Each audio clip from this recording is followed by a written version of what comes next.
Set. Places, everybody. And action.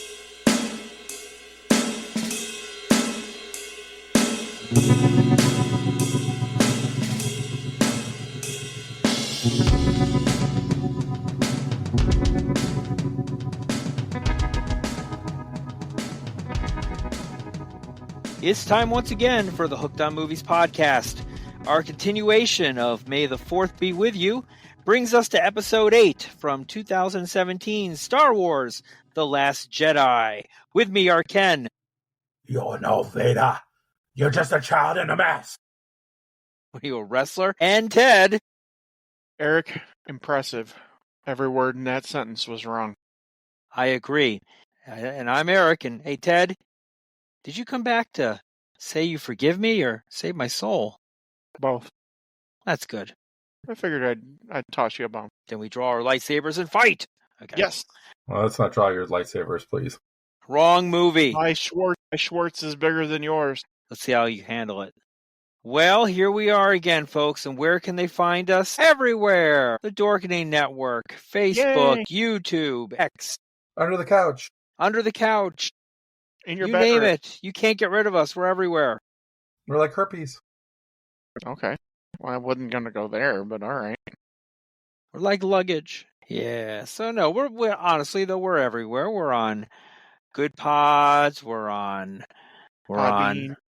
The big Google Apple. Podcast, stuff like that. One of these Apple. days, we'll get Ted to agree to be us, like a live version of us on YouTube. One of these No, days. you don't want to. We don't want to scare people away. We can AI your face, make you look like Ugh. something else. Maybe make me look like Chewbacca. That would be kind of cool. Do you want to look like Chewbacca? Could All you right. really sound like Chewbacca? Do I even need to say it? But I will. Ted, Yes. when was the first time you saw this movie? Saw And it what open. character did you dress up like? I dress up. I find your lack of not dressing up Disturbing. disturbing. Yes, I do not dress up. but yet he just talked about Chewbacca. But okay, I mean, he doesn't dress up. He's naked for this podcast, which is very disturbing. very Very disturbing. much so. That's why we can't be on YouTube. I find your lack of clothing disturbing. Exactly. Good No, thing it's quick. of course I saw it. Open, and how many times did you see it opening day? And then the next day I saw it 3 times. Okay, So 4 that's- times total. Ken, did you see it with Chewbacca, or did you see it on your own? Yes, me and him went to go see it together opening my- day. This is getting creepy. I secured, Okay. I secured the tickets, and we were there opening night. Center. I secured the popcorn. Yes, you did. Center, Okay. front row. Damn, center front row. Look at you guys. Were you sitting next to Chewbacca? My eyes are still adjusting to that. No, it wasn't front row. Front row is of the second tier front row. Cool. Yeah, it was. Well, we again, we my, did not see this in 3D. That's the one thing. I never saw this in 3D. I didn't even know this was in 3D. Unfortunately, it was available in 3D. We saw The Force Awakens in 3D, though, didn't we? Maybe one of the times. One of the 14 times you saw it. Not the next day, though. How about you, Eric? Oh, hell. You know me. I just rented the video. It's what I do. Sometime probably in 2018. Like, it's hot. I watched it, All right. Ted, particulars. I'm sure you got a lot of them. Okie dokie. This thing's loaded with stars, isn't it? This has got stars all over the stars. Woohoo!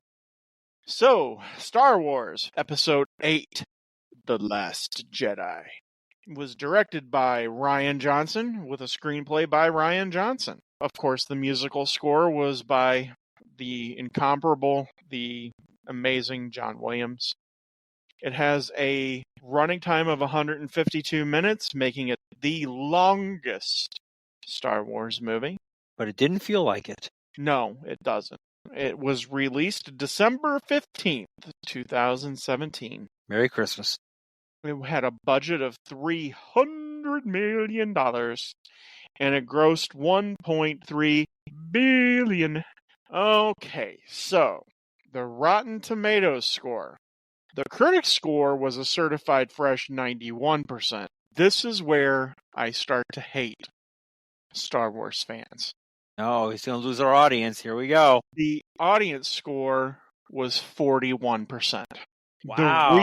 The reason it's so low is because people bombed Rotten Tomatoes and IMDb to screw up the score, because a bunch of incels in their mother's basements who never touched a woman decided that they were going to be racist and assholes about this whole movie. And from the moment that it was released up until present day, there's things about this that they can't stand. So the audience score of this movie is 41%, making it the lowest audience scored Star Wars movie.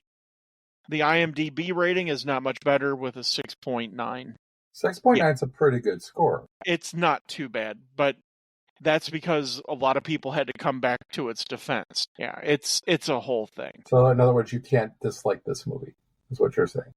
No, I'm just saying you can't be a racist asshole. This is all news to me, but I'm also not a part of the fandom. I followed this. The hatred was just intense. The hatred came towards John Boyega and Kelly Marie Tran. It was just completely intense, and it's why John Boyega says he won't come back to Star Wars. Yeah, no, it was disgusting. Some of the things I read was, here's why that some people didn't like it, because it was too progressive, disliked the humor. Right. It was too progressive because they had a black man and an Asian woman. It wasn't just being progressive. They didn't like the humor, which I don't like the humor in it either. The character arcs, they felt betrayed. The humor in this movie. Why don't you like the humor? That's forced, in my opinion, but we'll talk about that when we get there. And they also skipped over all the fan theories and books. He did not want to go towards that. I'm sorry. Your fan theories? And books. That's fine. Well, all the books got tossed aside when Disney bought Star Wars. And it all got trashed. So, suck it up. Buttercup. Some people have a different expectation, and that's, they're allowed to have that. But you shouldn't be racist assholes about it. So we can't like Jar Jar Binks? Whatever. Anyway. What is Jar Jar Binks, and why can't we hate him? Right, exactly. All right, so The Last Jedi stars, of course, Mark Hamill returning as Luke Skywalker. The only role he's ever done. Okay. Carrie Fisher as General Leia Organa. Only role she's ever done? No, not really. Adam Driver as Kylo Ren. Daisy Ridley as Rey. Only role she's ever done. See the theme here? John Boyega as Finn. Oscar Isaac as Poe Dameron. Lupita Nyong'o as Maz Kanata. Andy Serkis as Supreme Leader Snoke. Domhnall Gleeson as General Hux. Kelly Marie Tran as Rose Tico. Anthony Daniels as C-3PO. Jonas Suotamo as Chewbacca. Gwendolyn Christie as Captain Phasma. And because Kenny Baker had passed away, Jimmy V is R2-D2. Frank Oz returns as Yoda. Benicio del Toro as DJ. Laura Dern as Vice Admiral Amelin Holdo. And Billy Lord, who is Carrie Fisher's daughter, stars as Lieutenant Connix. But then there's some really interesting people who have cameos. Justin Theroux plays the Master Codebreaker. Joseph Gordon-Levitt has a voice cameo as Slow and Low. Warwick Davis plays Woody Ben, and Rogue One director Gareth Edwards has a cameo. Edgar Wright and Joe Cornish also have cameos. Let's see. Hugh Skinner is a Resistance officer, and Mark Hamill's children, Griffin, Nathan, and Chelsea, have cameos as Resistance soldiers. And Prince William and Prince Harry are stormtroopers. And Tom Hardy had a cameo as a stormtrooper, but his cameo was dropped from the final cut of the movie. Cut him out? Yeah. Wow. It's gotta hurt. It's gotta hurt. Prince Harry and Prince William. That's pretty cool. I guess, yeah. Yeah, they seem like nice people. Yeah. Well, they didn't amount much to anything else after that. No, one's just going to be king shortly. Yeah. He's got to kill off his dad. Well, it doesn't seem like it's going to take much. Not these days. No, his dad's got cancer. That's right, he does. That's why he wasn't at the Pope's funeral. Okay, well, let's roll into our favorite segment of the whole podcast, Ken's Tidbits. Ken's Tidbits. Do. These better be good tidbits. We've been waiting all week for them. Are we done? Okay. Do. You didn't end with Ken's Tidbits. Ken's Tidbits. All right, we got consistency. Very important. I know. I'm going to get a professional writer to write my theme song. So the production name for the episode 8 was Space Bear. I know it. Ted must like that. That's likes awesome. bears. I want to see Space Bear. We had Cocaine Bear. Why can't we have Space Bear? I don't know. Have you seen Cocaine Bear? You don't want to see it. We had Brotherly Bear, too. We had BJ and the Bear. Care Bears. Smokey and the Bear. Care Bears, yeah. The original release date was supposed to be May 26, 2017. However, in January 2016, the film's release was rescheduled for December 15th because Star Wars did so well, The Force Awakens, in December. So they figured, let's do that again. According to director Rian Johnson, the porgs, those little like chicken things that we wanted to eat during the film, were the result. Only Chewbacca wanted to eat them. You're just weird. Well, they look like little chickens, and They did. I wanted a rotisserie chicken after that movie, so they were cute. I was hungry. The porgs were a result of puffins, which are native to that island. That's pretty cool. Puffins so are cute. They couldn't film around them, so they CGI'd over them. Oh, that's cool. So really, they're there, but they CGI'd over it. They should have just used the puffins. Puffins are cute. I guess. Do they look like chickens? Rian Johnson's original cut of this movie exceeded 3 hours, and reports said he had to cut about 45 to 60 minutes out of there to get it down to a more watchable time frame. Is there a director's cut of this? There's a lot of deleted scenes. Yeah. One of my favorite deleted scenes out there is when Luke tricks Rey into thinking that these people are going to be invaded. But it's so cool. Yeah, I wish they would have kept it in there. But Joaquin Phoenix turned down the role that eventually went to Del Toro.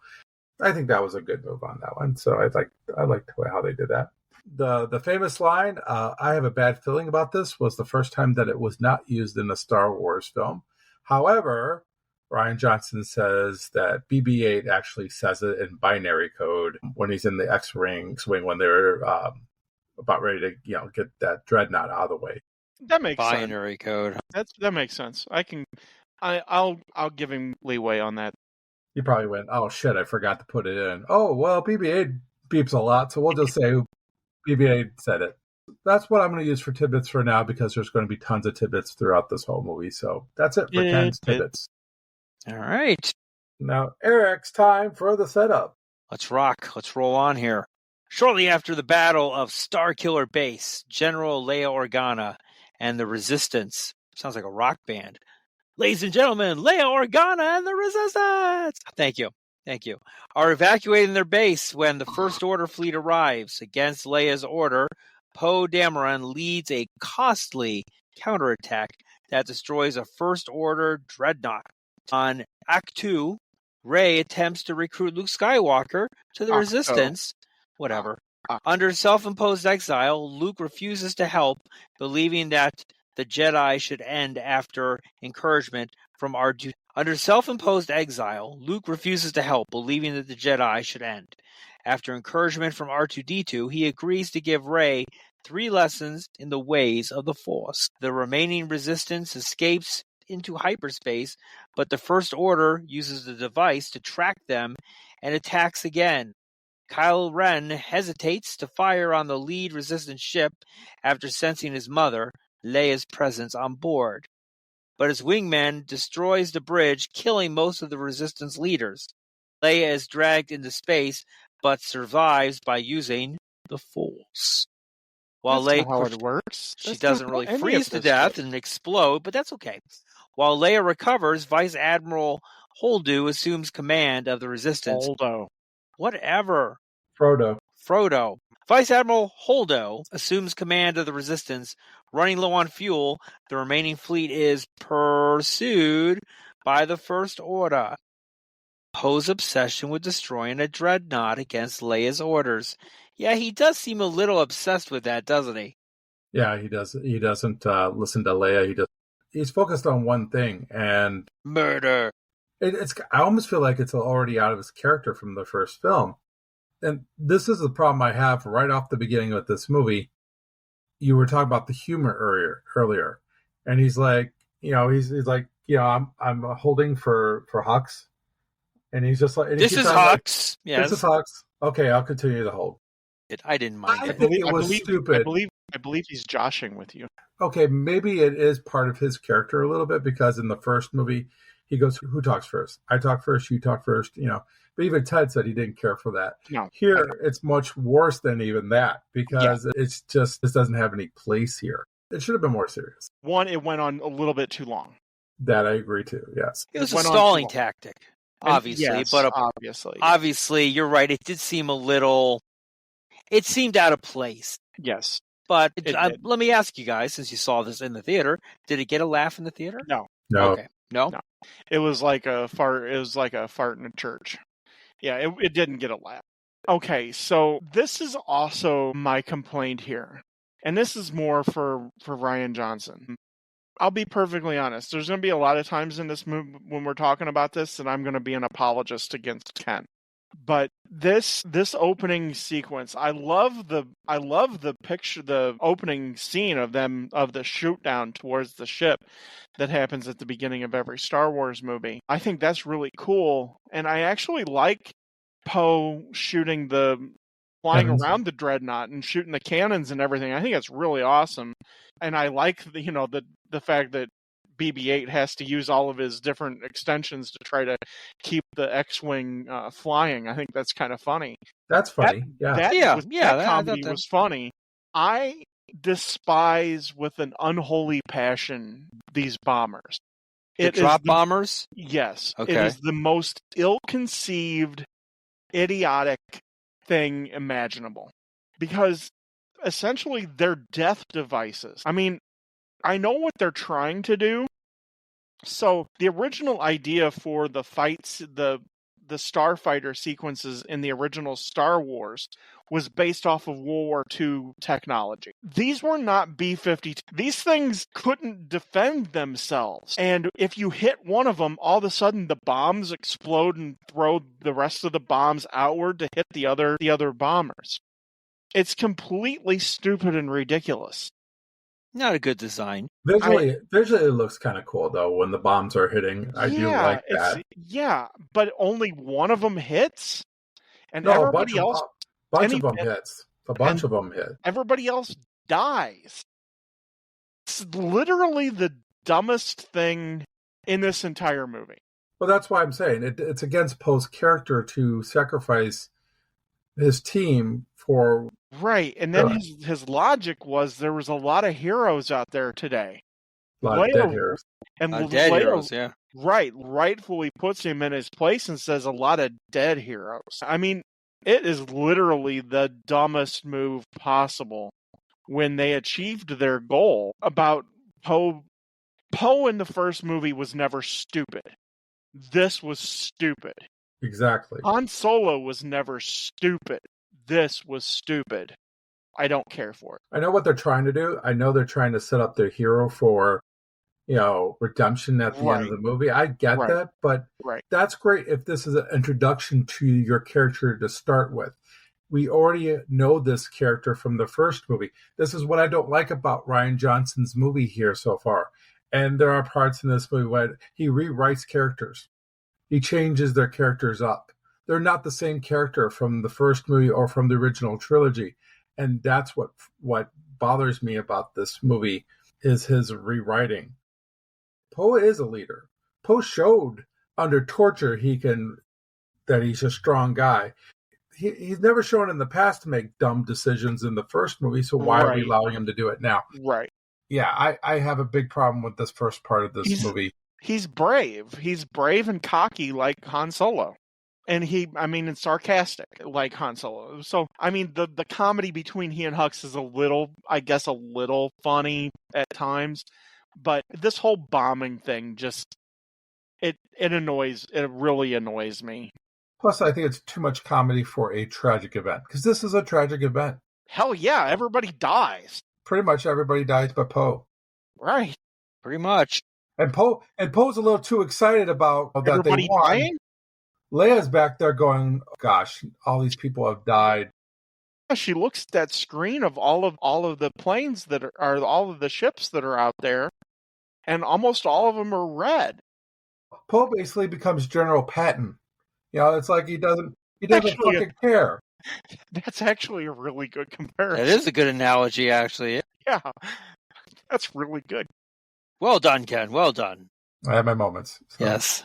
And then on top of that, when you all get back together, the first person that he sees is Finn bursting out. He's got all this liquid and water popping out of him because he just woke up. Nobody's watching him. Stupid thing. I'm sorry that's happening. Actually don't mind that necessarily.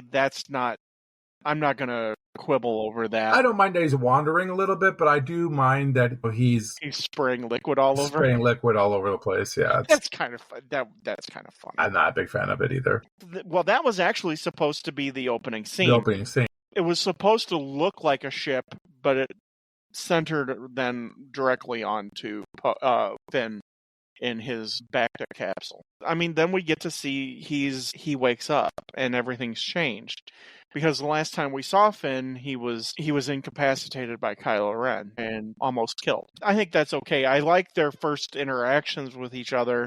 That's one of the cases where I think it suits both characters because they do have a nice interaction with each other. Because Poe has to kind of catch Finn up on what's happened since, and this does take place almost right after The Force Awakens. Like normally in Star Wars time passes between the two movies.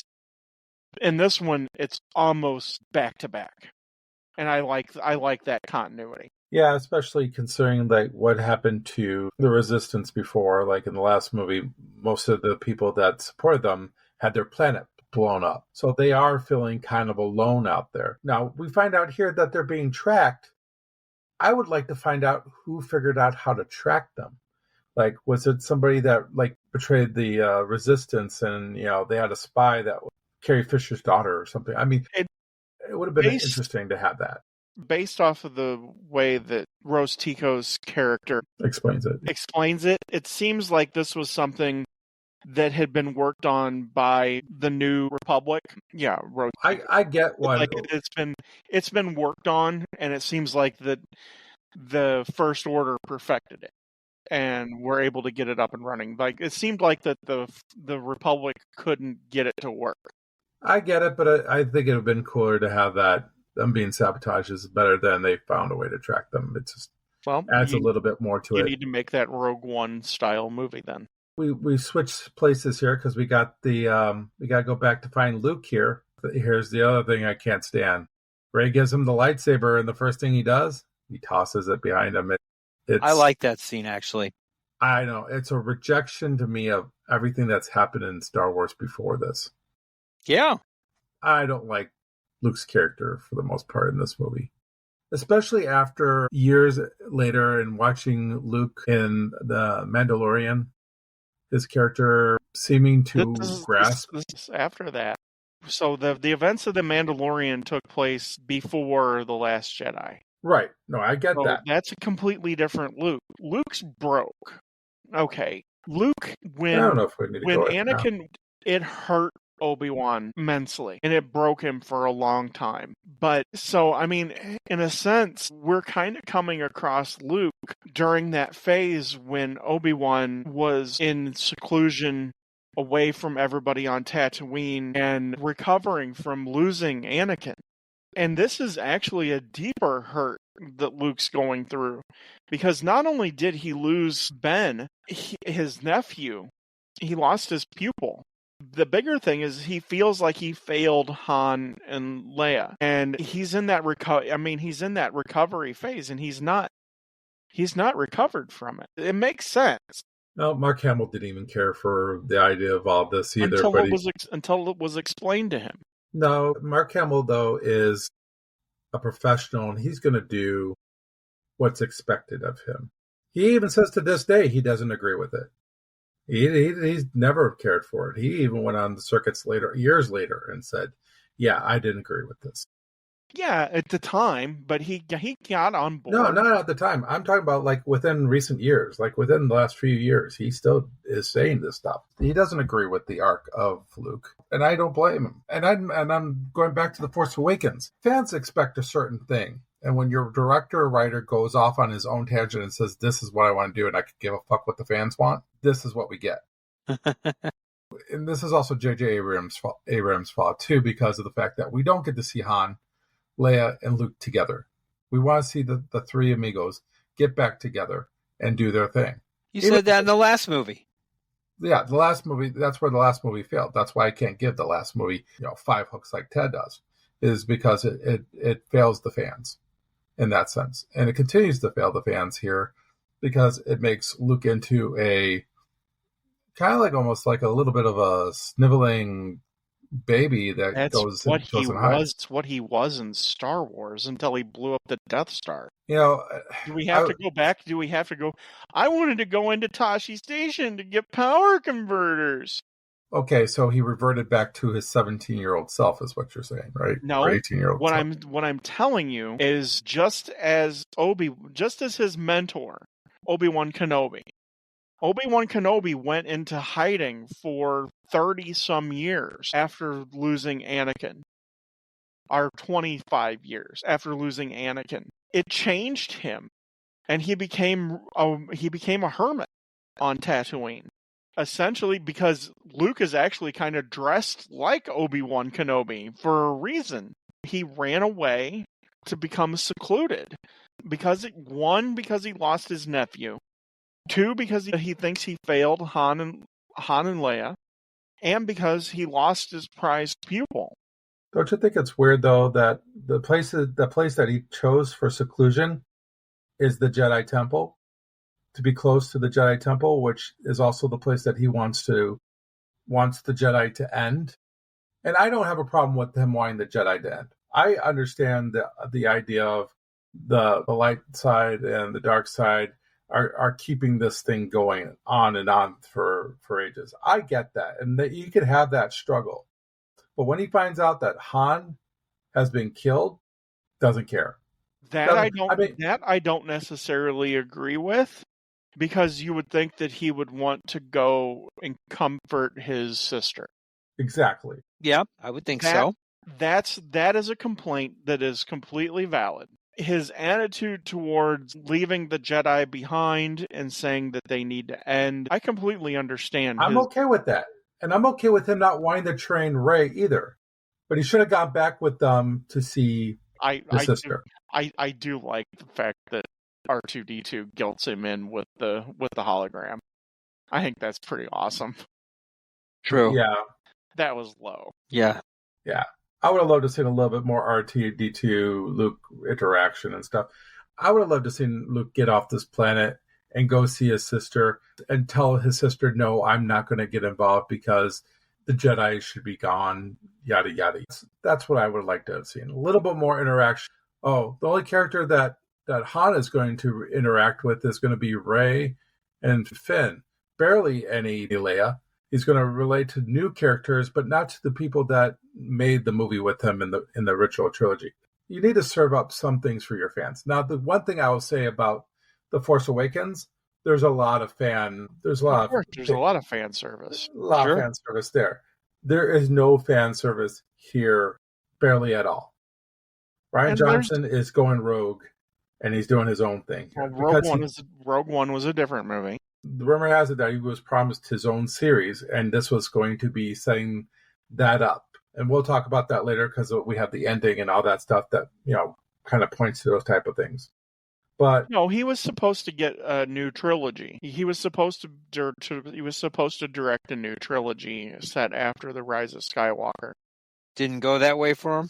No, because people decided to take a gigantic shit on this movie. Well, again, it's kind of rewriting. And there's been some rewriting with Star Wars even beyond this even after this has been done. But ironically, this movie was closer to George Lucas's original view of what the sequel series were going to be.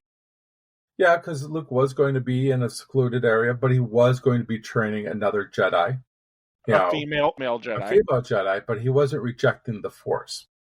But ultimately he doesn't. Eventually he doesn't, but we find out the reason why he doesn't know that died is because he's not in tune with the Force. Right. He shut himself off from the Force. He's disconnected himself from everything. And that's part of the grieving process. And it all makes sense. I guess eventually he does meet back up with Leia. But that's just a hologram version of himself. It's not even him in a real physical sense. It's better than nothing, right? But we'll talk about that at the end here. Yeah, so, we're getting ahead of ourselves there. Right. We probably should move over to Snoke, who's basically, he's letting Kylo have it about being maybe a mama's boy, basically. Pretty much. Calling him a sniveling little child. Yeah, being bested by a girl. Yeah. Who had no training. Knowing what we know now about what Snoke was, yeah, it all makes sense. And I love his throne room. Oh, the throne room is awesome. His throne room is awesome. And I love his explanation as to why he keeps Hux around. You keep a rabid cur on a leash. And I think that's really cool.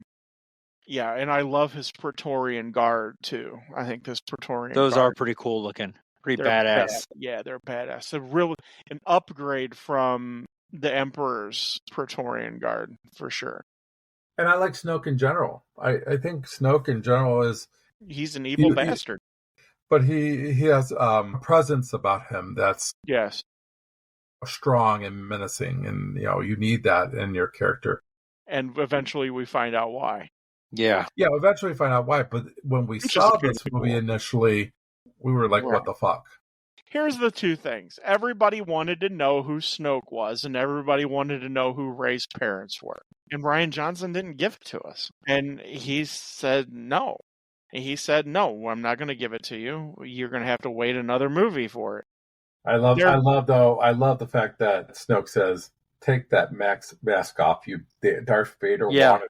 Yeah. So basically cool. He says, you're playing dress up. Right.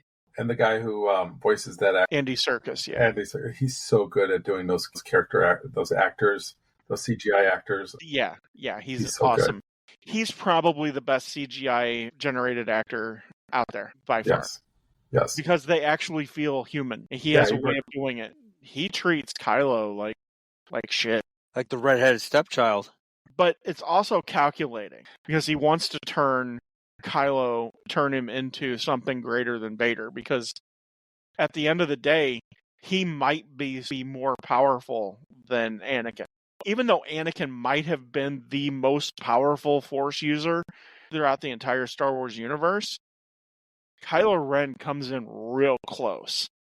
Well, I think he also messes with his mind, so he has this doubt. So he can bring Rey into the picture. He says that later, how he used him to bring Rey into the fold. So I think this is all part of his plan. Because let's look at it. The Emperor really didn't do this to Darth Vader. We don't see him turning on Darth Vader until towards the end when he sees Return of the Jedi. Yeah, until he sees his son, Luke being his replacement.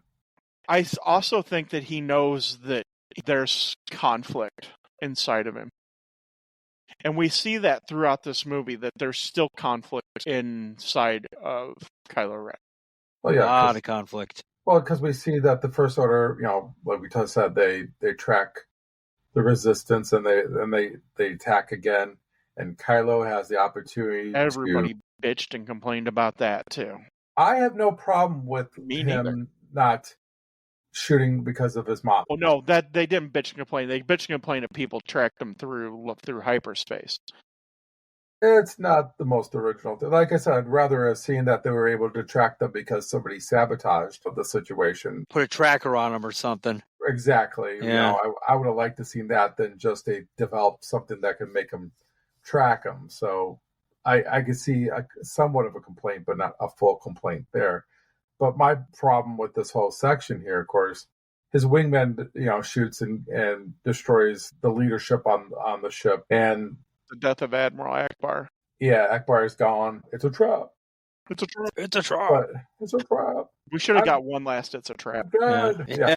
But anyway, Leia gets sucked out, and the Mary Poppins fucking flying through space thing just bothers the shit to me. It is pretty cheesy, Bothered me back then. It bothers me now. I would have rather have seen Leia die like that, or they brought her back in, but not floating into space. I mean, if she kept herself alive out in space and they were able to somehow get her back in without her doing what she did, maybe at best. But that is so cheesy, and it looked cheesy. It did. It just looked all bad. It wasn't even good CG either. Not at all. It did. You know, it's funny you say Mary Poppins because it did look like Mary Poppins. It was the first thing I thought when I saw it. I think I even said Mary Poppins in the theater when I saw it. Yeah, you did. We both did. What the hell? This is not my favorite. I think that the Rise of Skywalker tackles this particular thing a little bit better as far as the Force being able to heal somebody. I love the fact that Kylo Ren couldn't kill his mom. Yeah, I agree. I actually wanted him to shoot the guys that did. And she just happened not to be on the bridge at that time. But the explosion knocked her out. I think that works a little bit better. I agree. I think, though, that this establishes her as just as a powerful Force user as Luke. And I think there might have been a better way to do that, but this is what we're given. And you could possibly even say she's more of a powerful Force user than Luke. At this time she is, clearly. Well, here's the thing. What they did was they did this all out of order. What Force Awakens should have done was they should have gone back and did a little bit of a backstory on Leia and Luke, and Leia, learning the Force. We get that in the next movie. Yeah. I mean, if you had that stuff at the beginning, then people are going to accept a whole lot more of this. It's hard to make another movie down the road to then make excuses for why everything. Yeah. I mean, well, and we'll discuss that when we do The Rise of Skywalker next. But this is fortunately or unfortunately, this is what we're left with. How I would have done it better, like I said, she just happened not to be on the bridge at that time because an attack did just happen in the hangar that blew Poe out of the hangar and actually knocked BB-8's head off. And to have her running down the hallway or whatever corridor to see what that destruction was, and the next thing hits and blows her down the corridor, and the concussion knocks her unconscious, makes a lot more sense. Yeah. And plus, why do you need all of leadership to be on the bridge too? I mean, you should have somebody that's somebody. I'm not saying just her. In defense, all the leadership was always together in every war scene in Star Wars, even on Hoth and on Yavin 4 too. I mean, they were always all together. But to have her not be on the bridge would have been a better way to do this. I agree. I do like John Williams' score when it happens. I think the music behind it is actually really good. It makes the Force seem too much like magic, and it's not magic. Well, the Mary Poppins thing didn't help. Yeah, right. It's like how Han Solo says in The Force Awakens. That's not how the Force. That's not how this works. That's not how any of this works. Exactly. Yeah. And that's the problem. Is with the next couple movies, they're just adding things that Force users can do. I mean, this is a thing that probably did happen in the prequels as well, and the prequels did set some of this up for this to kind of be a thing. But to survive space, that's just a little too much. I think we all know her head would explode. Yeah, I mean, she should have froze up from head to toe, and I don't even know how many negative degrees it is out in space, but it's instant. It's instant death. Ain't surviving. Yeah. No. I understand the Force bubble, I guess, but then she wakes up. But it's not even a bubble because she does freeze. Yeah, you see that her frozen self. Yeah, maybe it's the midichlorians or something. I don't know, but I don't, like I said, and I think we probably hammered it a little bit too hard. And she's like knocking at the door, let her in. Hey! Yeah. Then, of course, Holdo Ho for show takes command of it and Poe is not happy at all because he thought it should be him, first of all. Well, yeah, but he was already demoted. Yeah, but he figured nobody else knew about that.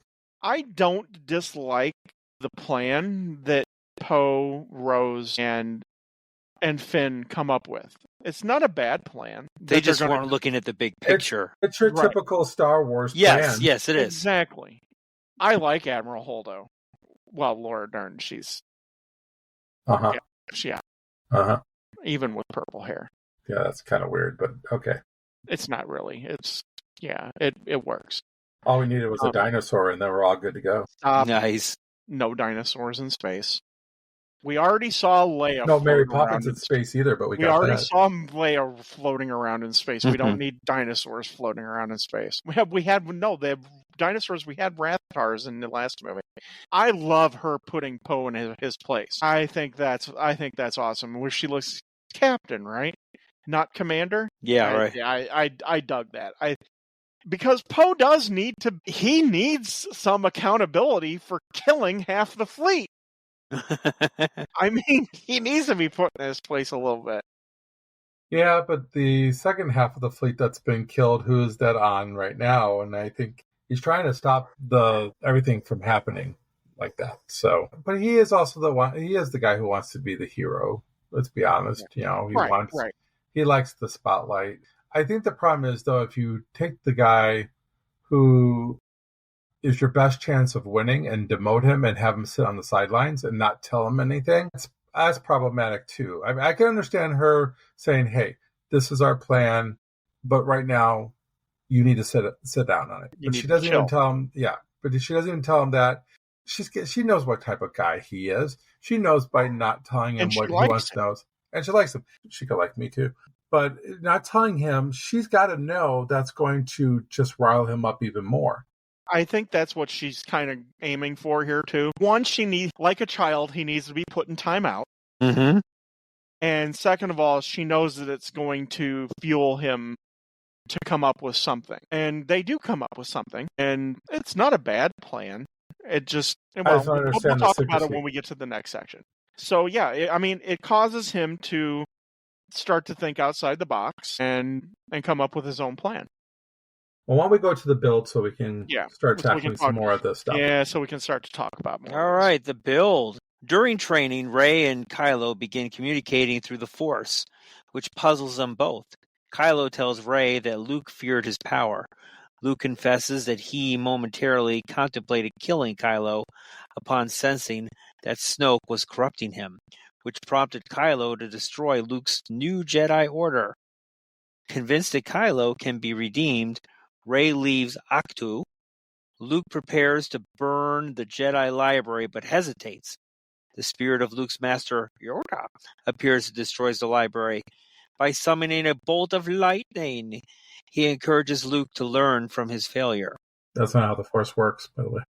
Meanwhile, Poe entrusts Finn, Mechanic Rose, and BB-8 with a secret mission to disable the First Order's tracking device.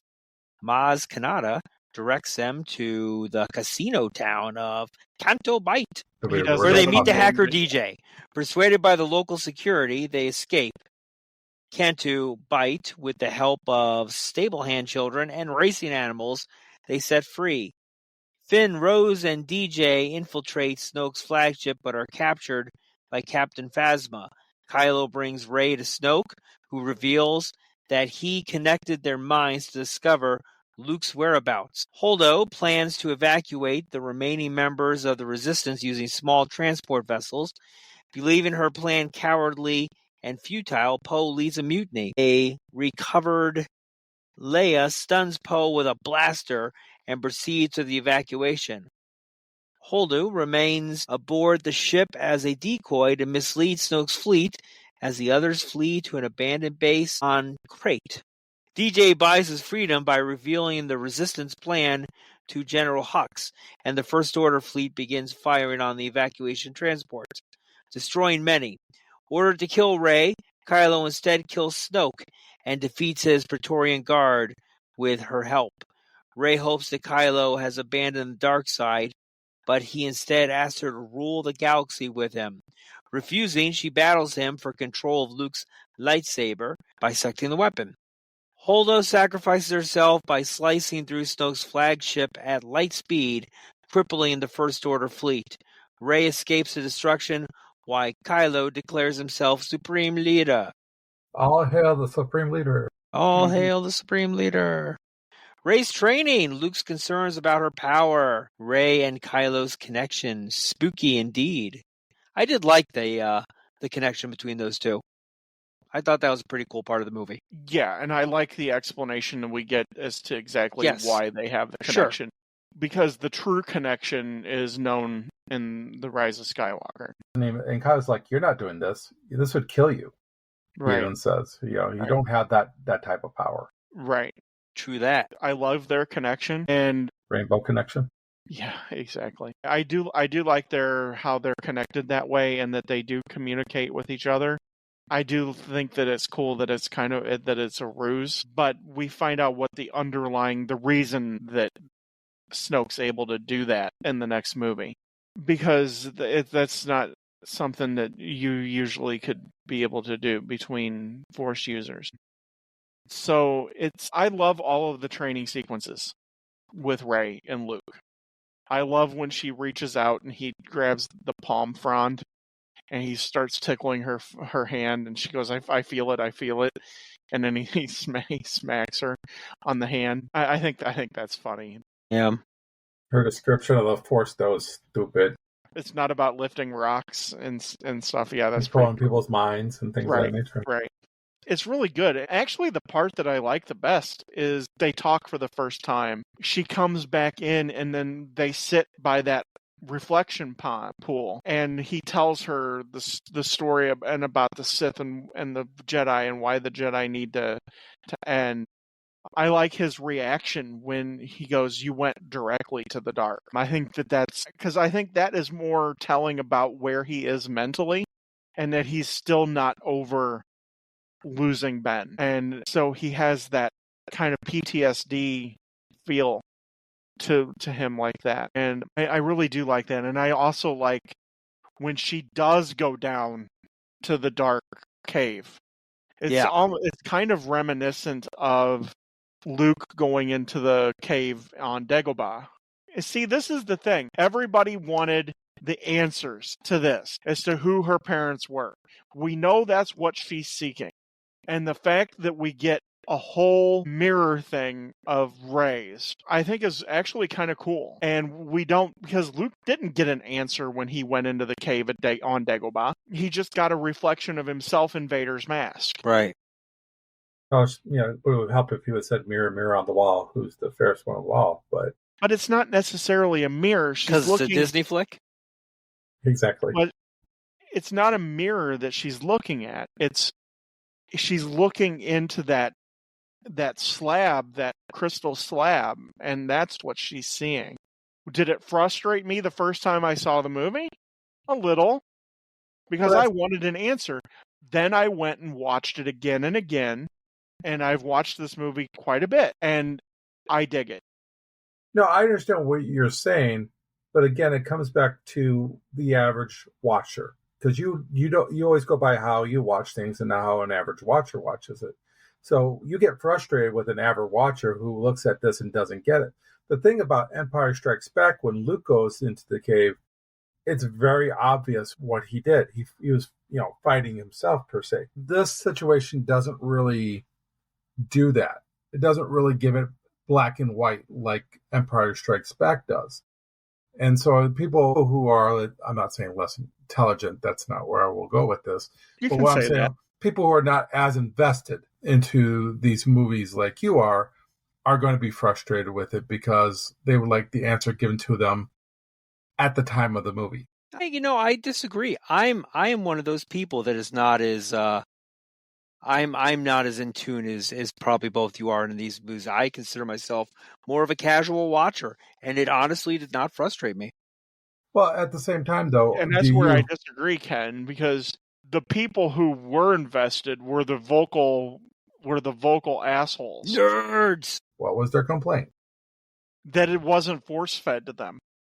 that they didn't get the answer that they wanted about who Rey's parents were, and they didn't get who Snoke was, even though it makes sense now that we watch The Rise of Skywalker. Some people will question if that's a great answer anyway. But with the Rey situation, what I'm saying here is I wanted something. It didn't give me an answer per se. It didn't give me an answer to anything. It's just her.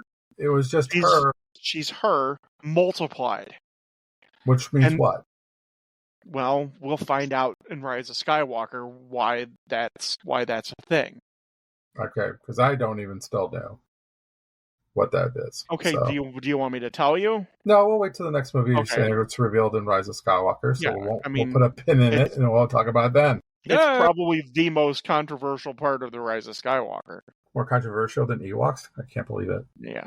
And it's funny because Kylo gets a different interpretation of what she finds too. And because he tells her who her parents were. He gets a different interpretation of what she found down there because he figured out that she went down to the dark place because they're connected. I like the whole sequences of them training. I like the fact that the little caretakers of the island, they don't like her because she keeps knocking stuff down and she shoots. Caretakers of the island. So much for being secluded, right? Yeah, I kind of dig it. I think it's funny. I think that sort of stuff's funny. And I like the porgs. I would say this about the training. I kind of like the training. I like the start of it. I don't like the fact that I wanted like a Rocky IV training montage. Montage. Yes. No montages. But the problem I have here is Rey comes off being a little annoying in this section of the movie a little bit. And Luke wasn't? I guess you could say he was, but I mean, he wasn't doing things like blowing holes in the wall and. She was scared because Kylo Ren was standing there. She didn't know how. Not just that, but she would knock down whatever. Was that a statue? That little thing. I don't think they liked me. I couldn't guess why. It's like. But that was actually funny when Luke goes, "I couldn't guess why." Well, no, I don't have a problem with Luke saying that, but she comes off being a little different than, her character in the first movie again. She's unsure of herself. I just chalk it up as she's unsure of herself. I guess so. Everything that she's fantasized about has been turned on its head because, like even Luke said, when they're sitting around that reflection pond, and then I became legend. And so that the Luke in her mind wasn't going to exist. What she found was somebody who was in pain and was hurting and had cut himself off from the Force because he was in so much pain. She resurrects his belief in the Force. I don't know if she does. I don't know if she does directly. Because here's one thing that I don't like about what Rey does here. When they get into the argument and they're battling with the sticks, she threatens to kill him with the lightsaber. Yeah. Yeah. This is okay. Problematic. So if we're going to say one thing that we would have done differently, I have no problem with them fighting back and forth. With the sticks. With the sticks, and then she grabs the lightsaber. I have no problem with any of that. This is where Luke should have learned what Obi-Wan taught him and said, everything is from a certain point of view. Because we get that from Obi-Wan in Return of the Jedi. And that pissed people off. But to have him learn from Obi-Wan that the tales between Ben's point of view and Luke's point of view are both completely valid from a certain point of view, which is what Ben was trying to teach Luke in Return of the Jedi. That's the last complaint I have about Luke in this movie, is he didn't look at Rey and say, from a certain point of view, Ben could be right. And I was too scared to tell him that. Well, he never had a chance to tell him that, too. Because, the biggest difference between the two stories was that Kylo said that Luke attacked him, which Luke says he never did. So that's the main difference between the two. Right. It's all a matter of perspective. And he doesn't learn that. That's what he should have said. He should have said, from a certain point of view, Ben could possibly be right. But I think I like the fact that she leaves to try to, because she takes off just like Luke took off to rescue Han and Leia. And she's trying to rescue Kylo, and because she thinks that she can turn him, and Luke should see that too when it comes to, because he does. I think he does. For the most part, he doesn't. I love the whole interaction between, he goes up there to burn down the library, the little temple and the library, and we see Yoda. That was really fucking cool. What I loved about Yoda is that he was a puppet and not CGI. Right. The best thing about this movie, practical effects. Yep. Going back to practical effects. Used some CGI, but when needed. But I like the idea of practical events. Yoda feels real. The last time we saw Yoda was in the prequels, and that CGI Yoda was unbearable. Except for Revenge of the Sith. It got better because it got better with Revenge of the Sith, but it still was. I didn't need to see Yoda doing 10 somersaults in the air at one time. I mean, well, we're not going to rehash Attack of the Clones. I'm just saying, I like Puppet Yoda. Yes. The only thing I don't like for Puppet Yoda here is charge pages. They were not. That is such a cheesy lie. I'm sorry. That's funny. When was Yoda ever funny? He was when Luke landed on Dagobah. He was funny. I guess so, but I guess I've never heard his sayings ever be like funny. So I thought the dialogue was a little off with Yoda. However, I did like Yoda's explanation that failure is the most important thing to learn from. I think that's a great lesson that anybody should take. It's an amazing lesson for not only if anybody's a teacher or anything. It's a great lesson for life. And I would say Yoda is the reason why that he goes back to the Force. It's not Rey. It's Yoda's reminder of what he is and what they are. Yeah. Yoda tells him there's much you need to learn, and there's much yet that you need to learn. And because as Qui-Gon Jinn discovered when he became one with the Force, he continued to learn, and that's how he was able to communicate with Yoda and Obi-Wan Kenobi. Or so they say. It could have been somebody pretending to be him. We never get to see it. Some things don't need to be explained to you. I'm not saying explained. I want to see it. Or seen. I want to see it, motherfucker. I'm paying $11-12 to see this at the movie theater. I want to get my money's worth. Some things don't need to be... I'm a fan. Give me what I want, damn it. Yeah, that's what I'm saying. Hey, let's flip back over to Rose and Finn. Do we have to?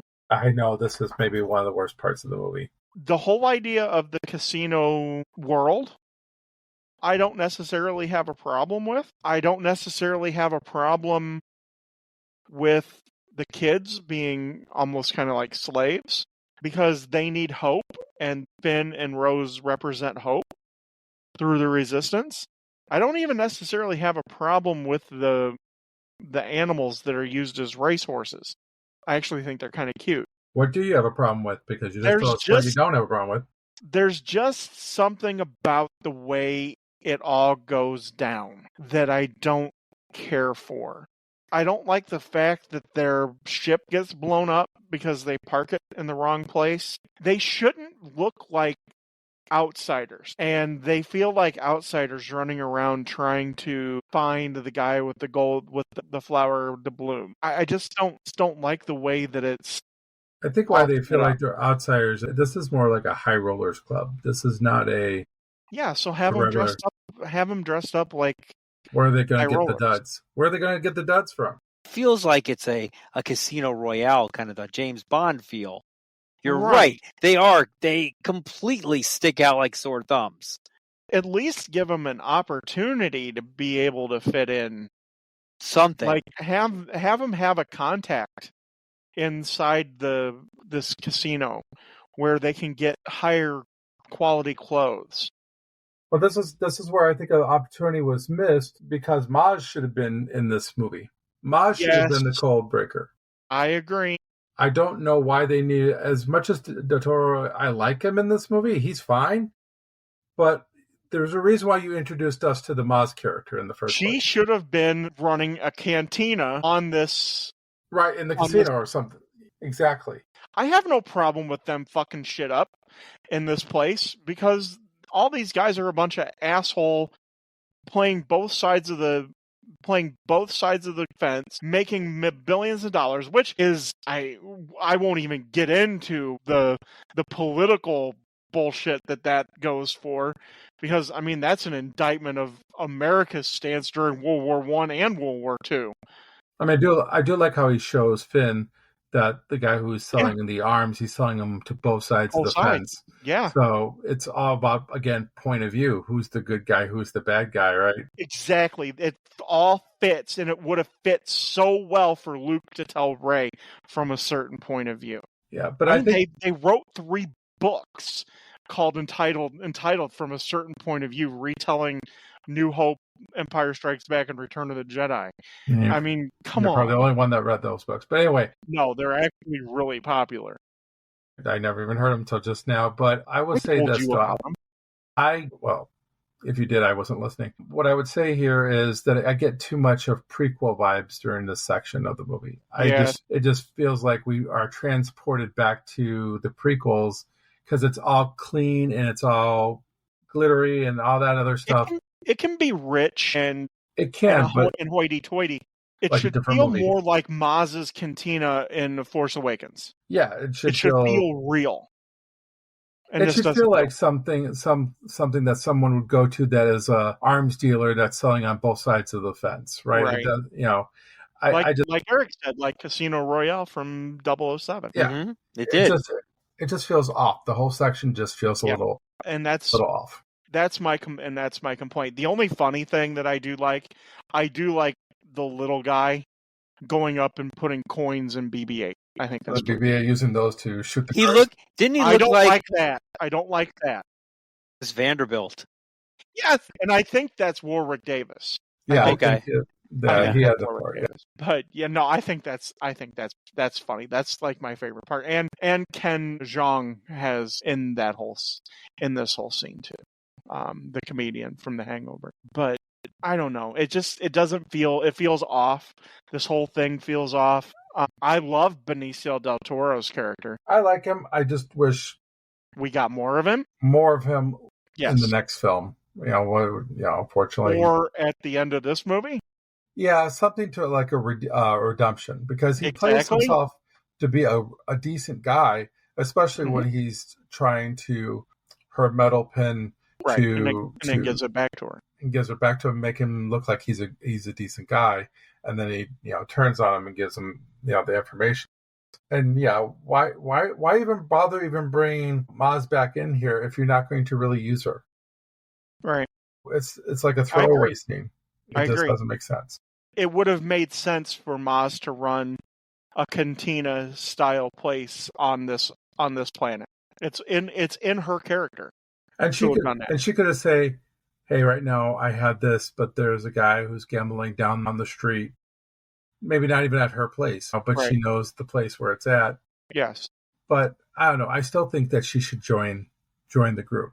I agree. I agree 100%. And when they do get back to that Snoke's huge ship, I like that it's an evil BB-8 that. Oh, you like the evil BB-8? Yeah. I would rather have the plasma that discovers, and she sees Finn from a distance. A robot that we've never met before identifies another robot. I don't know. It's okay, I guess. Calm down. But I'd rather have plasma.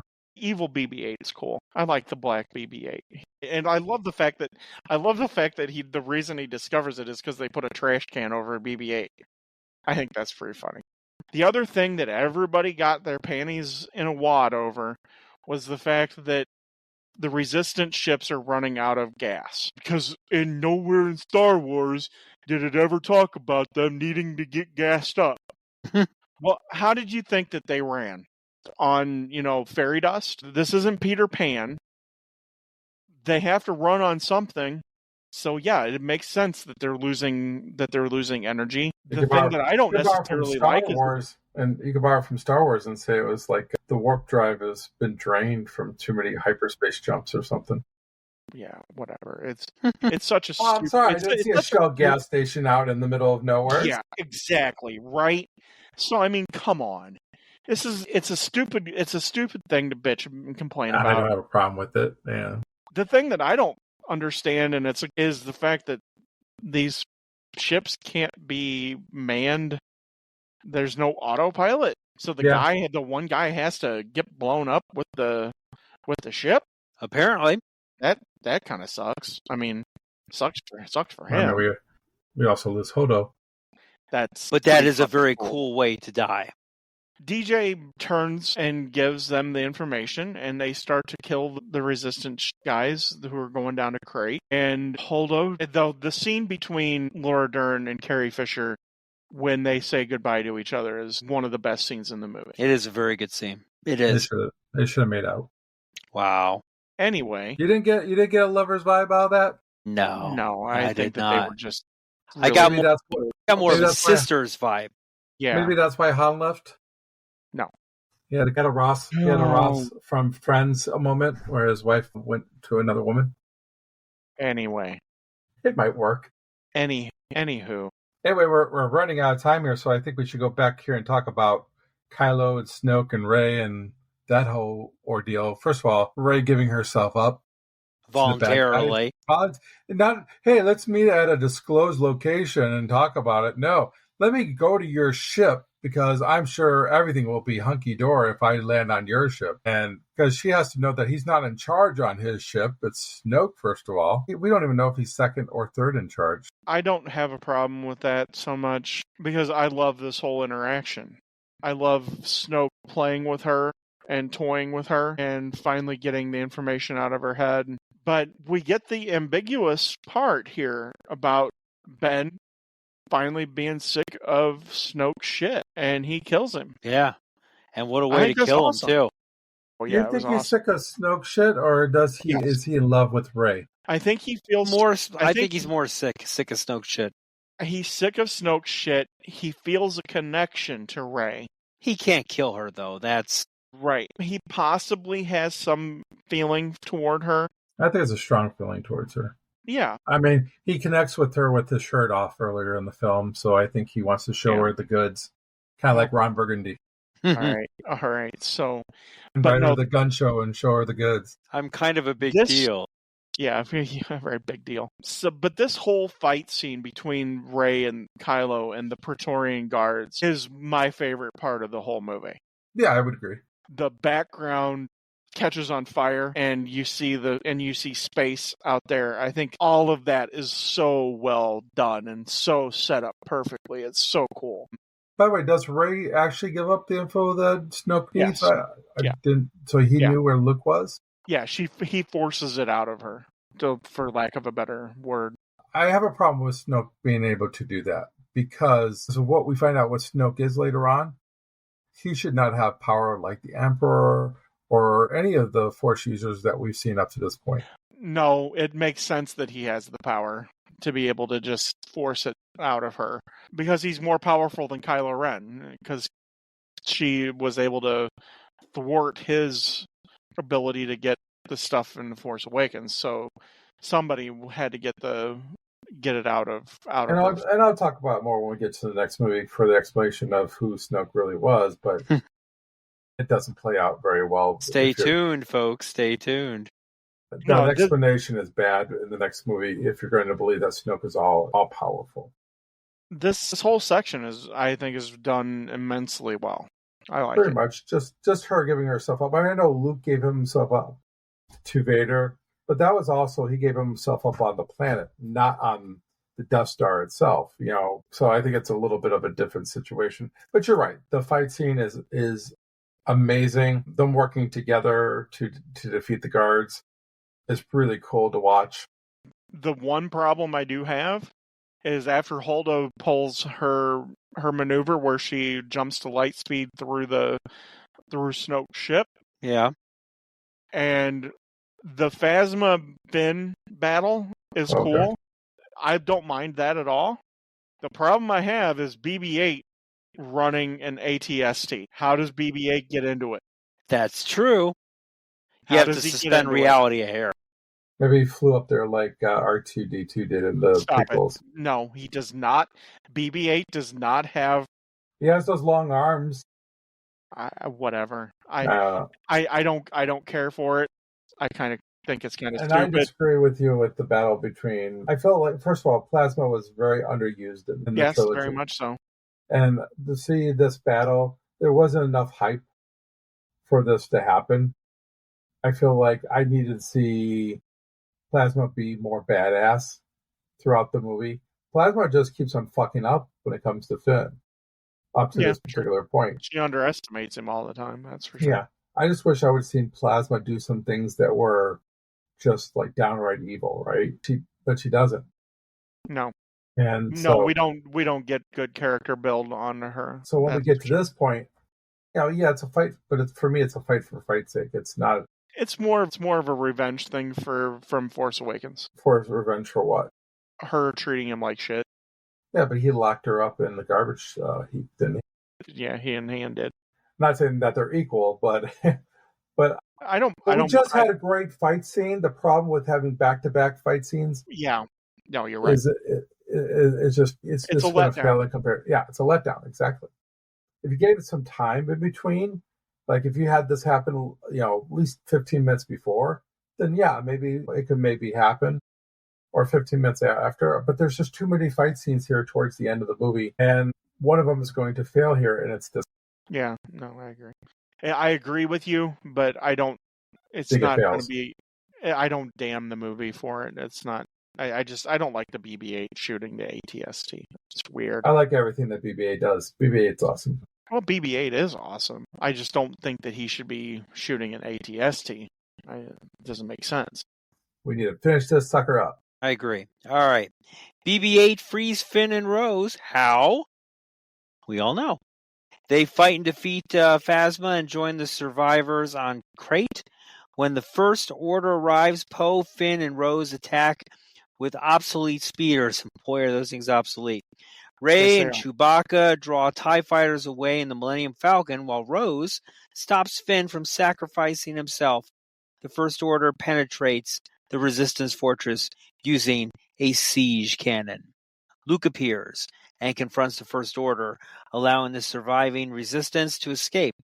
Kylo orders the First Order forces to fire on Luke, but they fail to harm him. He then engages Luke in a lightsaber duel. Upon striking Luke, Kylo realizes that Luke is not physically present, but projecting his image through the Force.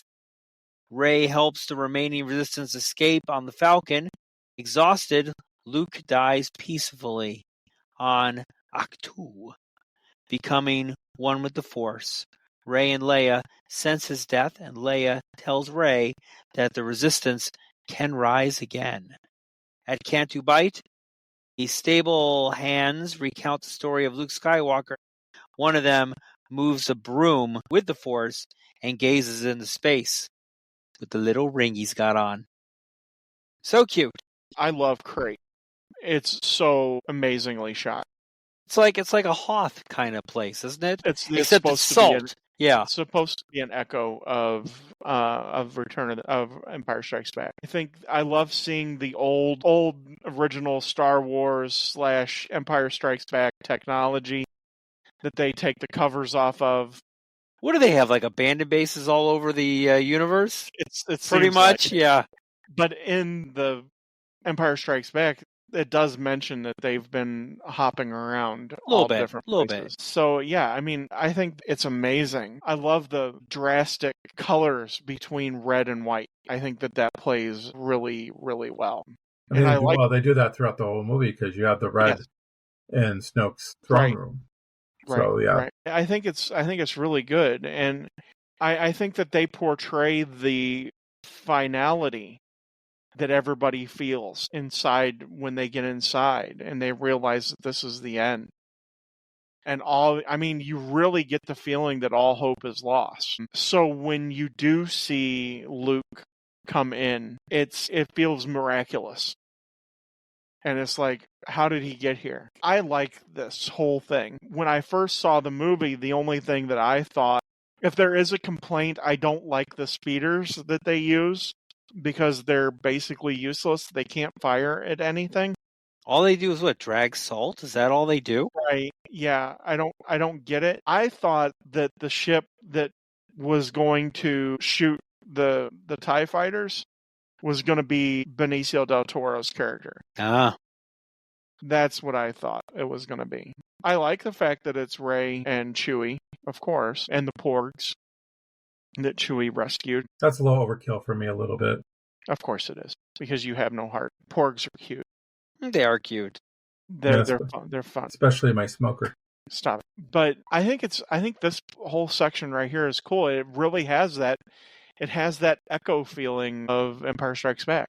You even have the trench and everything. I don't know what they were gonna do out of that trench. I don't know if they thought that those big newfangled ATs or AT-ATs or that they were gonna be able to shoot at them, but no, the trenches were probably already there.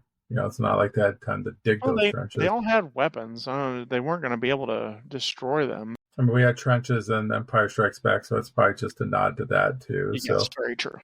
I mean, all this is kind of cool. I mean, Poe, for one, says, he doesn't want to sacrifice his team for something that he doesn't think they can accomplish. Yeah. He shifts really hard the other way. But then Finn's like, well, then I'm going to do it. And then Rose is like, well, no, you're not. I'm going to stop you. And I think the Finn-Rose thing throughout the whole thing, and I know you talked about this, about it being a race thing. It is. But for me, it's not that. I don't know who made it that. But what I would say the problem I have with them is that we were told that we were kind of given the impression that Finn and Rey were a thing. And now you're trying to make Finn and Rose a thing, and I think it's a rejection of that. I didn't see any backlash of Finn and Rey in the first movie. At least I didn't read much backlash. Well, there was. Well, if there was, then I don't know why the audience score was so high then, because it's so low here. Because it wasn't until this movie that everybody decided to go back and take a shit on the previous movie. Well, I agree with that. Because I think when we first saw The Force Awakens, nobody complained about it until after this movie.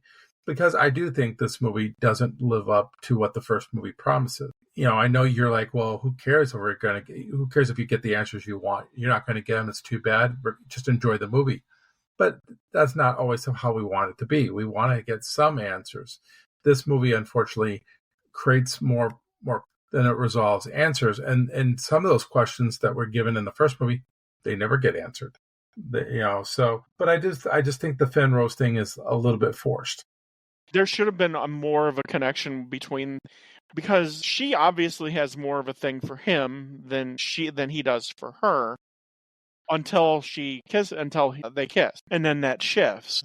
This is where the failing of Canto Bight, because that all could have been done better, in my opinion, that way. And it doesn't help this relationship because in the third movie they decide that they're never going to even speak to each other ever again. Let's don't even talk about that yet. But it does hurt this movie in their relationship in this movie too, because it never develops anywhere past her sacrificing herself for him. It all could have been reconciled on Canto Bight. I would rather have seen Poe sacrifice himself for Finn. If Poe did that because Poe got everybody else killed. Can you imagine the backlash? Poe doesn't die. I don't say Poe dies, but Poe is injured. Just like how Finn sacrificed himself for Rey, Poe sacrifices himself for Finn. I think that's the right move here, and it's also makes up for what we see at the beginning of the movie when he is selfish. Yeah. And here he says he could go. Finn, no, I said, no, we're not. We're abandoning the project. And Finn doesn't do it. And so Poe takes him out. Poe takes him out. Yeah. It's a better way to do it than Rose. Because you didn't establish how much she really felt for him. And he doesn't show how he feels for her at all. After this, he still cares about only one person, and that's Rey. Yeah. He still has that thing for Rey. It just doesn't work. That's all. It's a little bit of a mess. I do like the ice boxes. I think those are kind of cool. Cool looking, yeah. My wife won't let me have one, but okay. I know my daughter really liked them, but I love the whole interaction between Leia and Luke. That is my second favorite interaction in the movie. I love that he hands her Han's the dice that are on the Millennium Falcon. Yeah. Which disappear. It's part of the movie. We're at the end of the movie here. It is. So, but and I like his little nod to C-3PO. You know who comes out, as far as the First Order, who comes out looking really smart is General Hux. Yes. Because Hux tells Kylo, don't let your hatred cloud the larger picture. Kylo's having a Captain Ahab moment, a Moby Dick moment. And that's what Kylo does. See, this is the strange thing, because we've established that Kylo he's conflicted, and I think he feels more hurt by Luke than hatred for Luke. And he wants to take revenge on Luke. He looked at him as not only his uncle, but his guide, and he failed, and Luke failed him. Yeah, but by that time he was already gone. Even Luke says that Kylo was already had gone to the dark side on Snoke's side. So it wasn't like Luke pushed him to where he was at this particular time, but he was already there. Kylo keeps us think that Luke tried to kill him. Right. And so I do think it stems from all that. And I think there's a lot, his dad's dead. His mom almost is. Yeah, as far as he knows, she's dead. He said, I don't know if he knows she's dead or not, because the Force didn't let him know that she had passed away, right? So when she passed away later on in the next movie, then he knows. It's definitely in my top 2 or 3 moments of the movie. I love the interaction between Luke and him. Mm-hmm. I love the fact that when they're shooting at him and they stop and Luke just looks up and just brushes it off. Right, yeah, one low. But the great part about watching this for the first time is you don't realize that Luke's not there. Right. I think that's cool. I think that's great. I mean, so the second and third time you're watching it, you're kind of looking for clues to show you that this is Force projection, right? And you don't get it. You don't. But we're set up throughout the whole movie, because Kylo even says things like, if you were Force projecting like this, you'd be dead. And this is what happens to Luke. You never put that together. No, not till later. Not until you watch it multiple times. Yeah. And give Rian Johnson, kudos for this. This is ingenious. I mean, there's a part of me that really wanted Luke to physically be there and it to be a real fight, right? I mean, I would have loved to seen, because Luke does do a certain Obi-Wan Kenobi thing here where he sacrifices himself. Right. But he sacrifices himself through Force projection. And I think Yoda tells him there's much you need to learn. And I think what Yoda teaches him off screen, which is perfectly fine, is that once you become one with the Force, as Obi-Wan told Vader, I will become more powerful than you can ever imagine. And so Luke essentially sacrifices himself to save his sister and the Resistance, because that's what they need at this time. And I think that he knows that he'll be more powerful, and which we do find out that he does. He does become more powerful. I mean, I love the last words that Luke says on screen, "See you around, kid." Yeah. It's such a Han line, and I like it a lot. I think it's cool. And then he disappears. And yeah, I'll be perfectly honest. I teared up when he disappeared. I was kind of like, no, don't let that happen. No, don't. Like no, Vader no. Nobody does that. Yeah, well, no, except for Vader. Yeah, don't even get me started. But it was heartbreaking. There is part of me in the theater that is defeated when Luke dies. It sucks. Because it's part of your childhood. Right. Well, you never thought he would die. Right. You don't want to see your heroes die. Or at least there. You didn't think it was going to happen. You don't want to see your heroes die. You don't want to see James Bond die, which that happens, spoiler alert. You don't want to see your heroes die. You want to leave with the imagination that your heroes live on forever. And Luke does live on forever. With the Force. But I think it's funny that Rey has to save everybody, has to lift rocks. Mm-hmm. But we also see just how powerful Rey is. And that's why I think Rey is who brings Luke back to the Force, because he feels the immense power inside of her. I mean, what she does is pretty freaking awesome. Yeah, and we do get one last little nod between the two of them as she's looking down the gangway out of the Millennium Falcon, and they look at each other and are through the Force, and then, like Ken said, the dice dematerialize out of Kylo's hands because he knows then everything. He's lost everything at that point. He was defeated. He was completely defeated there. One thing real quick, though, it is funny when he assumes the title of Supreme Leader, and immediately Hux goes, "All hail as Supreme Leader." Right. After he chokes him. That's pretty funny, too. I like it. The ending of this movie, though, is kind of strange. They go back to Casinoville. Casinoville with the kids and stuff. You got the one kid who's like sweeping away, but he like brings the broom to him by the Force. And here again, everybody wanted to know, oh my God, this kid's like, he's going to be the next Luke Skywalker. But just chill, just hold your just calm down. It might be that, but what my problem here was, the message I got was everybody could be a Jedi. Everybody has the Force. Well, not everybody. No, it's the ring just represents the Resistance. Yeah. But anybody could be a Jedi. I mean, we've seen that in the prequels, that anybody could be a Jedi, that the Jedi were taking kids and making them into Jedi. I mean, it's not that big of a anybody could be Jedi. Han Solo couldn't be a Jedi. Remember, it's based on midichlorians. So some people, even ordinary people, could possibly have power.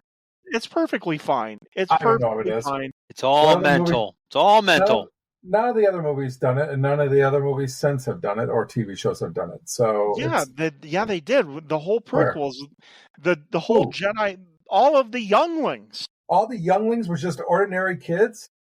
Yeah, they talk about how they pluck them off of, because even Yoda's like, Yoda says that Anakin's too old to be trained. They take kids. Kids who How do you think they got all the younglings that they just test them with midichlorians? They magically reproduce? I was thinking auction. Did we forget about midichlorians? This is how they tested to see if they could be Jedis. Right. Not everybody had midichlorian levels that they were looking for to become Jedis. Nerd. I know. I brought my nerd out. There's nothing wrong with this kid doing that. I'm not saying there's anything wrong with the kid doing it. The way Rian Johnson is portraying all this is that anybody can be a Jedi. And I'm not going to buy into that. That's not what he's saying at all. But that's what I'm getting. That's the feel I'm getting. That the Jedi are going to live is what is the point there. That she's not the last hope. Rey's not going to be the last Jedi. The thing is, though, and we'll find this out later, they don't build on it. Well, that's the failing of the next movie. That's to be discussed on the next movie. Well, that's what I'm saying is the problem with these movies. It's never established. The problem with these movies is they rely on each other to make or break themselves, and that's what trilogies do.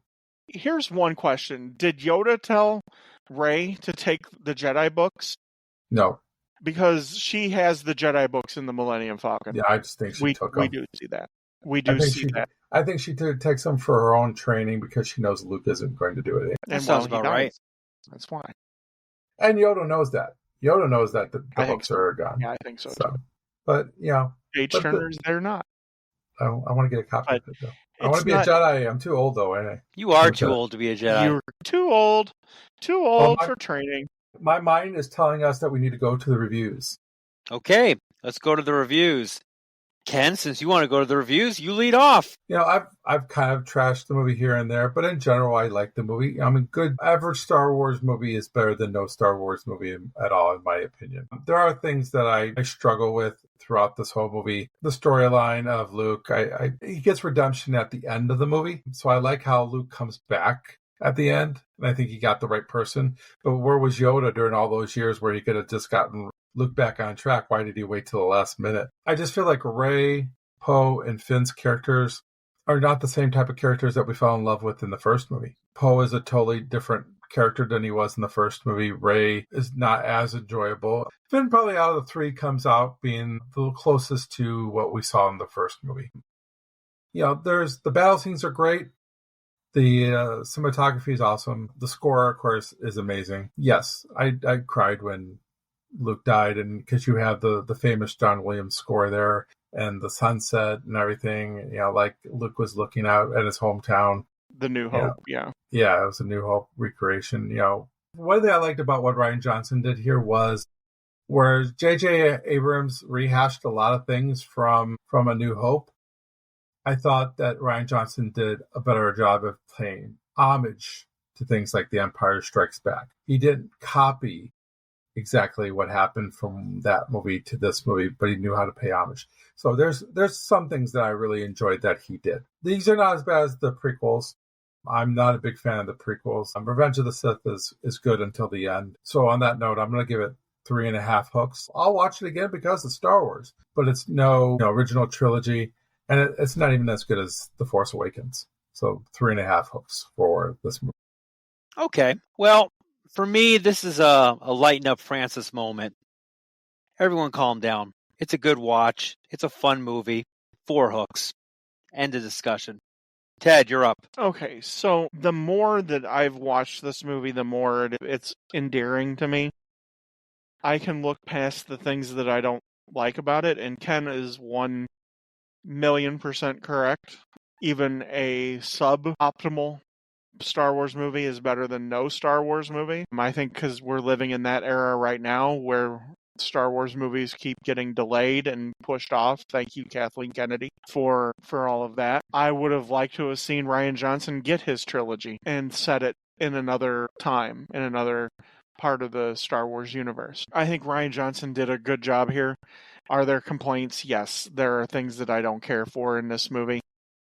I guess I'm in the minority. I like Luke's character in this movie because I think it's a good arc for Luke. Yeah, I was very sad when Luke died, and it's all topped on top of one another when Carrie Fisher died before this movie came out.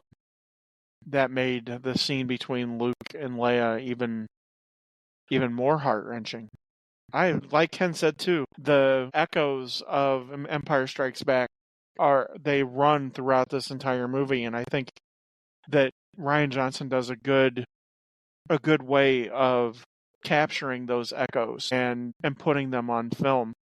And of course the score, John Williams there's absolutely no more words that can be said about John Williams other than he's a modern day Beethoven. I like this movie. I enjoy this movie. Is it perfect? No, it's not perfect. It's not going to be perfect. So therefore it's not going to be 5 hooks for me. It's going to be 4.25, 4.25 hooks, because it's still Star Wars. Can put it on the level, in my opinion, of Attack of the Clones. It's much, much, much better than Attack of the Clones, because I believe that's still the lowest that I'm ever going to go for. 1,000 times better than Attack of the Clones. I think that's the one I gave 3.5 to.